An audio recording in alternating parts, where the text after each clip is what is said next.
আশ্বিনের শারদ প্রাতে ধরণী মহালয়ের সাথে সাথেই শুরু হয়ে যায় সনাতন ধর্ম অবলম্বীদের সবচেয়ে বড় ধর্মীয় অনুষ্ঠান শারদীয় দুর্গাপূজা। শরতের আকাশে সাদা মেঘ, মাটিতে শুভ্র কাশফুলের মধ্য দিয়ে শঙ্খ কাসর আর ঢাকের তালে তালে দেবী দুর্গা নেমে আসেন মর্তে। বাংলাদেশ মুসলিম প্রধান দেশ হলেও বাঙালি একটি অসাম্প্রদায়িক জাতি, আর মুসলিমদের পরে এখানে সনাতন ধর্মাবলম্বীদের সংখ্যা সবচেয়ে বেশি। তাই প্রতি বছর শরতের সময় বাংলাদেশে মহা ধুমধামে পালিত হয় দুর্গোৎসব। সনাতন ধর্মের শাস্ত্র অনুযায়ী প্রতি বছর শরৎকালে দুর্গাপূজা উদযাপন করা হয়। এই কারণে একে শারদীয় দুর্গোৎসবও বলা হয়ে থাকে।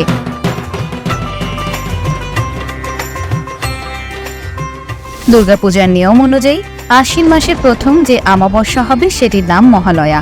এরপরে যে চাঁদ উঠবে সেই চাঁদের ষষ্ঠ দিনে দেবীর বোধন বা মহাষষ্ঠীর মাধ্যমে দুর্গাপূজা শুরু হবে।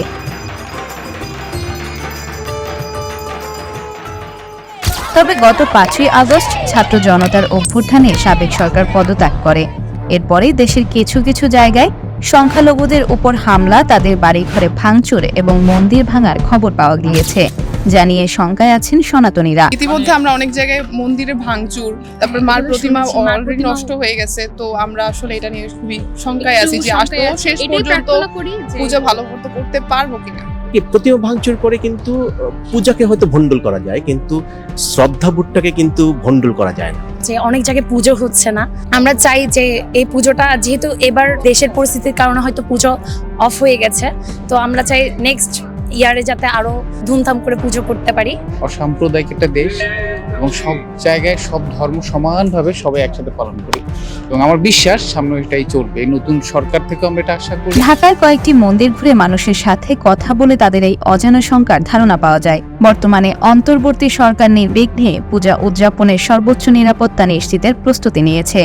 বিএনপি, জামায়াত ইসলামী সহ বিভিন্ন রাজনৈতিক দলগুলো তাদের সম্প্রীতি রক্ষায় কাজ করছে।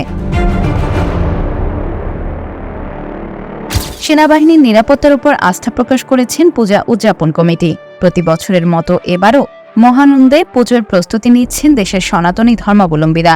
আর্মিরা যেভাবে আমাদেরকে শেল্টার দিচ্ছে বা আমাদের সাথে যেভাবে যোগাযোগ রাখছে বা সামাজিক যোগাযোগের ব্যবস্থা রাখছে, এইভাবে থাকলে আমরা সবাই আশ্বস্ত হব এবং পূজাতে আসার স্বাচ্ছন্দ্য। দেবী দুর্গা যেন তার 10 হাত ভর্তি করে কল্যাণ এবং মঙ্গল নিয়ে আসেন। বাংলাদেশের মানুষে মানুষের সম্প্রতি এবং মঙ্গল কামনায় নির্বিঘ্নে সম্পন্ন হোক শারদীয় দুর্গাপূজা।